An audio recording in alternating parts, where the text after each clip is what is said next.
ایک مرتبہ حضرت سیدنا حسن مجتبی رضی اللہ تعالی عنہ نے اپنے ایک غلام کو غصے والی نظروں سے دیکھا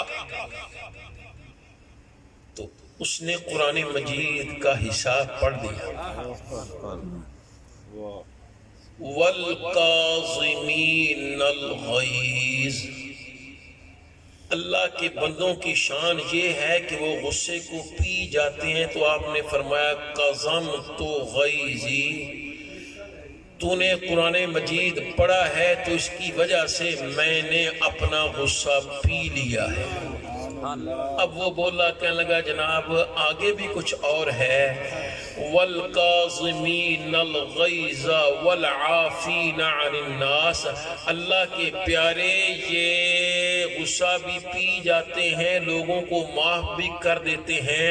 تو آپ نے فرمایا جب تو نے پہلا جملہ پڑھا تھا تو میں نے غصہ پی لیا، جب تو نے دوسرا جملہ پڑھ لیا تو میں نے تجھے معاف بھی کر دیا۔ وہ عام تو آدمی نہیں تھا نا، حضرت امام حسن مجتبی رضی اللہ عنہ کا غلام تھا، اب اس نے آیت پاک پوری کر دی۔ وَالْقَاظِمِينَ الْغَيْظَ وَالْعَافِينَ عَنِ النَّاسِ وَاللَّهُ يُحِبُّ الْمُحْسِنِينَ۔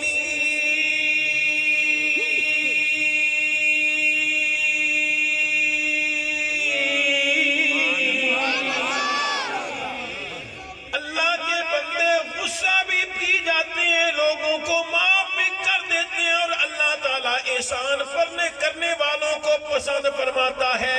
آپ نے فرمایا جب تو نے پہلا جملہ پڑھا تھا تو میں نے غصہ بھی پی لیا، جب تو نے دوسرا پڑھا تو میں نے اپنے تجھے معاف بھی کر دیا، اب تجھ پر احسان یہ کر رہا ہوں کہ میں نے تجھے غلامی سے بھی آزاد کر دیا۔